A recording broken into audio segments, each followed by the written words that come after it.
अस्सलाम वालेकुम, मैं आपका दोस्त आसिम पठान आपके सामने हाजिर हूँ एक नई वीडियो के साथ। दोस्तों मैं जैसे कि पहले बता चुका हूँ, मैं आपके लिए ज़ीरो से स्टार्ट कर रहा हूँ लवबर्ड की म्यूटेशन के ऊपर।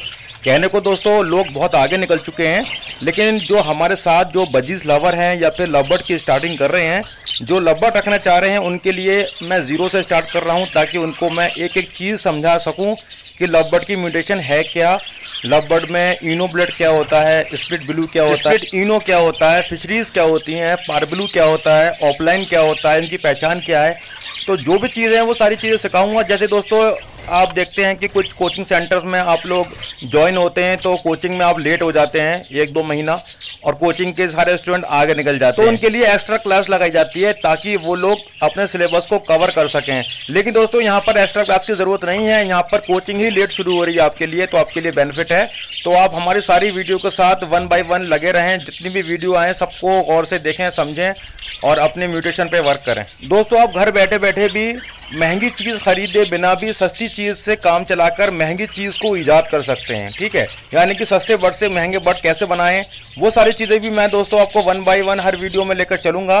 तो चलें आज का टॉपिक शुरू करते हैं। दोस्तों आपने नाम सुना होगा रेड आई बर्ड में, काफ़ी सुना होगा अल्बाइनो, ठीक है, एक सुना होगा आपने लुटीनो, एक सुना होगा आपने क्रीमिनो, एक सुना होगा आपने फैलो। ये 4 नस्ल के जो बर्ड होते हैं, इन सब के कलर अलग अलग मिलेंगे, लेकिन सबकी आंखें यानी कि आई उनकी सबकी कॉमन मिलेंगी, रेड आइज़। तो ये सारी चारों म्यूटेशन जो होती हैं वो रेड आइज़ होती हैं, और इनके बॉडी के जो कलर होते हैं, जो फैदर के जो कलर होते हैं, वो सबके डिफरेंट होते हैं। दोस्तों ये इनकी आंखें जो लाल होती हैं, ये कोई बहुत अच्छी बात नहीं है, ये एक डिफिशेंसी है। आपको मैं बताऊँ, ये एक डिफिशेंसी है। इसकी वजह से बर्ड की खूबसूरती बढ़ जाती है और बर्ड रेयर बर्ड में आने लगता है, और इसकी जो कीमत होती है वो डबल हो जाती है। ठीक है, यानी कि आम बर्ड जो ब्लैक आई होते हैं उससे ये महंगे होते हैं काफ़ी, और एक तरीके से ये डिफिशेंसी में माना जाएगा, क्योंकि दोस्तों इनकी आंखों के अंदर एक पिगमेंट की कमी होती है जिसको हम बोलते हैं मेलानिन। मेलानिन नाम का एक पिगमेंट होता है जो कि इनके अंदर नहीं पाया जाता, जिसकी वजह से इनकी आंखों का कलर आपको लाल नज़र आएगा। ठीक है, यही वजह है कि ये एक डिफिशेंसी में माना जाता है, और यही डिफिशेंसी इनके लिए एक ख़ास चीज़ बन जाती है, जिसकी वजह से ये ख़ास बर्ड कहलाते हैं, रेयर बर्ड कहलाते हैं, अच्छे और खूबसूरत बर्ड की गिनती में ये आ जाते हैं। दोस्तों अगर यही बात करेंगे हम ब्लैक आई की, ब्लैक आई बर्ड के अंदर किसी भी तरीके की मेलानिन की डिफिशेंसी यानी कि कमी नहीं होती, और उनकी आंखें मजबूत होती हैं रेड आई बर्ड के सामने। कभी कभी देखा गया है कि रेड आई बर्ड जो होते हैं वो ब्लाइंड भी बहुत जल्दी होते हैं, यानी कि अपनी उम्र पूरी नहीं कर पाते और वो ब्लाइंड होकर मर जाते हैं। तो ये एक फ्रेंकली बोल रहा हूँ मैं, काफ़ी लोग तो इस बात पे उंगली उठाएंगे कि भाई आप बर्ड की म्यूटेशन की तारीफ करते करते उसकी बुराई क्यों कर रहे हैं। तो मैं बुराई नहीं कर रहा, इसकी कमज़ोरी भी बता रहा हूँ साथ में। दोस्तों मैं एडवांटेज के साथ साथ डिसएडवांटेज भी ज़रूर बताता हूँ, तो इसमें कोई बुराई नहीं है। मुझको भी पसंद है रेड आई बर्ड्स, मेरे पास भी माशाल्लाह काफ़ी सारे बर्ड्स हैं रेड आई। ऐसी बात नहीं है कि मुझको नहीं पसंद या फिर कमज़ोर होते हैं तो मैं रखता नहीं हूँ, मेरे पास काफ़ी सारा रेड आई है माशाल्लाह। तो रेड आई अगर खूबसूरत है तो थोड़ा सा वीक भी है, इसी वजह से इसकी जो प्रोडक्शन है वो कम होती है ब्लैक आई के सामने। ब्लैक आई का बर्ड जो है ज़्यादा प्रोड्यूस होता है और रेड आई काफ़ी कम प्रोड्यूस होते हैं। तो कम प्रोड्यूस होने की वजह से और खूबसूरत होने की वजह से इनका प्राइस हाई रहता है। तो दोस्तों ये बर्ड जो है जेनेटिकली थोड़ा वीक होता है ब्लैक आई के सामने, तो इसी वजह से इसकी जो पेयरिंग कराई जाती है वो हमेशा ब्लैक आई से कराई जाती है।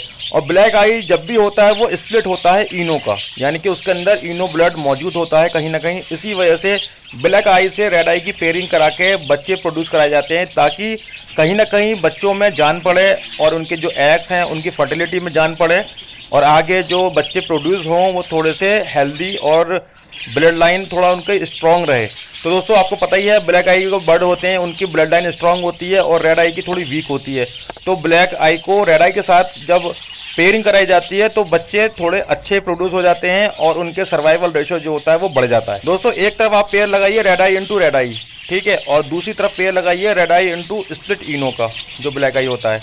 तो रेड इंटू रेड के साथ जो बच्चे निकलेंगे सारे रेड आई निकलेंगे, और रेड इंटू ब्लैक आई के साथ जो बच्चे निकलेंगे जो जिसका दूसरा पेरेंट स्प्लिट इनो होगा, तो उसके बच्चे थोड़े मजबूत होंगे रेड आई के सामने।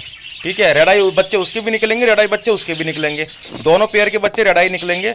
लेकिन जहाँ एक पेरेंट ब्लैक आई होगा उसके बच्चे मजबूत होंगे रेड आई के सामने, क्योंकि दोस्तों आपको पता है रेड आई के जीन्स जो होते हैं वो वीक होते हैं और जो ब्लैक आई के जीन्स जो होते हैं वो थोड़े स्ट्रांग होते हैं। दोस्तों रेड आई बर्ड आप समझ गए बहुत अच्छे से, इसके मैंने एडवांटेज और डिसएडवांटेज दोनों बता दिए। अब दोस्तों बात करते हैं स्प्लिट की। स्प्लिट इनो क्या होता है? आपने बहुत सुना होगा मार्केट में या व्हाट्सएप ग्रुप पर या यूट्यूब पर या गूगल पे कहीं भी पढ़ा होगा, सुना होगा, स्प्लिट इनो जरूर सुना होगा कि स्प्लिट इनो है क्या। दोस्तों स्प्लिट इनो वो होता है जो देखने में तो ब्लैक आई हो, चाहे वो ग्रीन फिशर हो, चाहे वो कोई ब्लू सीरीज का बर्ड हो, चाहे वो ग्रीन सीरीज का बर्ड हो, ठीक है, एनी कलर हो, कोई भी बर्ड हो जो देखने में किसी भी कलर में हो लेकिन आँखें उसकी काली हैं, लेकिन उसको कुछ लोग स्प्लिट इनो बोलते हैं।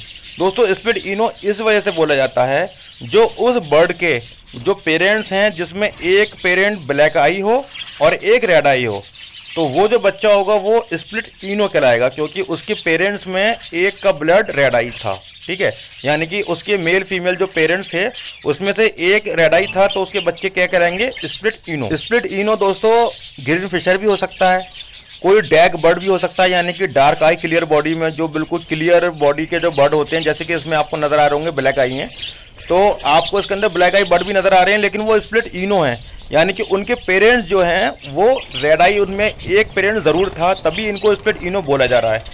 इस केस के अंदर 4 बर्ड हैं, जो 2 रेड आई हैं और 2 ब्लैक आई हैं।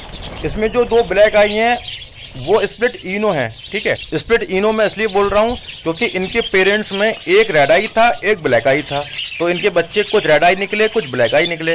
रेड आई जो निकलेंगे वो रेड आई कहलाएंगे, ठीक है, और जो ब्लैक आई निकलेंगे वो स्प्लिट इनो कहलाएंगे। मुझे लगता है आपको बिल्कुल समझ आ गया होगा। अब दोस्तों बात करते हैं हमारे लास्ट टॉपिक की, वो है स्प्लिट ब्लू। स्प्लिट ब्लू क्या होता है? दोस्तों स्प्लिट ब्लू बताने से पहले आपको पता होना चाहिए कि बर्ड में 2 सीरीज होती हैं, एक होती है ग्रीन सीरीज, एक होती है ब्लू सीरीज। ग्रीन सीरीज की जितने भी बर्ड होंगे वो आपको ग्रीन कलर में और येलो कलर में मिलेंगे, ठीक है। जिस बर्ड में येलो है और वो ग्रीन है तो वो ग्रीन सीरीज का बर्ड होगा। और दोस्तों ब्लू सीरीज के जो बर्ड होते हैं वो देखने में व्हाइट मिलेंगे, आपको ब्लू कलर में मिलेंगे, वॉयलेट कलर में मिलेंगे, कोबाल्ट कलर में मिलेंगे, मूव कलर में मिलेंगे और आपके पार ब्लू में मिलेंगे। वो सारे आपके ब्लू सीरीज का बर्ड है। दोस्तों मान लीजिए आपने एक पेयर लगाया जिसमें आपने एक पीस लिया ग्रीन फिशर, ठीक है, या फिर ग्रीन फिशर की जगह आपने ले लिया कोई येलो बुल, इस तरीके का कोई येलो कलर का कोई बर्ड ले लिया, ठीक है, और दूसरी तरफ आपने कोई भी ब्लू सीरीज का बर्ड लगा दिया, जैसे कि कोई भी वाइट कलर का बर्ड लगा दिया या फिर ब्लू कलर का लगा दिया या फिर डार्क ब्लू या फिर वॉयलेट कलर का या फिर ब्लैक कलर का, ठीक है, जैसे कि मूव होता है, इस तरीके के आपने कोई बर्ड लगा दिया बराबर में उसके साथ पेयरिंग के लिए, तो जितने भी बच्चे आएंगे वो ग्रीन कलर के बच्चे आएंगे, यानी कि ग्रीन फिशर की तरह आएंगे। वो जो ग्रीन फिशर होंगे वो सारे स्प्लिट ब्लू कहलाएंगे। दोस्तों देखने में तो वो ग्रीन या फिर येलो होंगे, लेकिन वो कहलाएंगे स्प्लिट ब्लू। स्प्लिट ब्लू इसलिए कहलाएंगे क्योंकि उनके पेरेंट्स में एक पेरेंट ब्लू सीरीज का था, ठीक है, क्लियर हो गया होगा मुझे लगता है आपको सारा। और दोस्तों यही बच्चे को जो स्प्लिट ब्लू होते हैं, इसको अगर आप किसी ब्लू सीरीज के बर्ड से फिर पेयरिंग कर देंगे तो आधे बच्चे आपको ब्लू सीरीज में मिलेंगे और आधे बच्चे आपको ग्रीन सीरीज में मिलेंगे। ग्रीन सीरीज के बच्चे जो होंगे वो फिर से स्प्लिट ब्लू हो जाएंगे और जो बच्चे ब्लू सीरीज के निकलेंगे वो स्प्लिट किसी के नहीं होंगे, वो खुद एक ब्लू सीरीज का बर्ड है। दोस्तों ब्लू सीरीज के जो बर्ड होता है वो स्प्लिट ब्लू कभी नहीं हो सकता, वो खुद एक ब्लू बर्ड है। लेकिन ग्रीन सीरीज के जो बर्ड होते हैं या फिर येलो कलर के जो बर्ड होते हैं वो स्प्लिट ब्लू हो सकते हैं। दोस्तों आपको स्प्लिट इनो भी समझ आ गया होगा, स्प्लिट ब्लू भी समझ आ गया होगा। थोड़ा सा स्प्लिट इनो पर और क्लियर कर देते हैं। मान लीजिए आपके पास कोई स्प्लिट इनो बर्ड है, उस स्प्लिट इनो बर्ड को अगर आप रेड आई से पेयरिंग करवाएंगे तो आपको कुछ बच्चे रेड आई मिलेंगे, कुछ ब्लैक आई मिलेंगे। ब्लैक आई जो बच्चे होंगे वो स्प्लिट इनो कराएंगे और जो रेड आई निकलेंगे वो खुद में रेड आई होंगे। तो इस तरीके से इनकी पेयरिंग होती है। तो अगली बार अगला टॉपिक जो आएगा वो स्प्लिट इनो की पेयरिंग का आएगा, स्प्लिट ब्लू की पेयरिंग का आएगा, बेस्ट पेयरिंग कैसे करें और सस्ते बर्ड से महंगे बर्ड कैसे प्रोड्यूस करें, इन सब पर अगली वीडियो आने वाली है। उम्मीद करता हूं दोस्तों आपको टॉपिक समझ आ गए होंगे, वीडियो अच्छी लगी होगी। आपको वीडियो कैसी लगी, हमारे बर्ड्स कैसे लगे और समझाने का तरीका आपको कैसा लगा, कोई चीज़ आपको समझ नहीं आई हो तो आप कमेंट बॉक्स में पूछ सकते हैं। वीडियो अच्छी लगी हो तो दोस्तों लाइक कर दिएगा, शेयर कर दिएगा और एक प्यारा सा कमेंट कर दिएगा। तो चलते दोस्तों अगले वीडियो पर मुलाकात होगी, तब तक अपना ख्याल रखें, अपनी बर्ड्स का ख्याल रखें।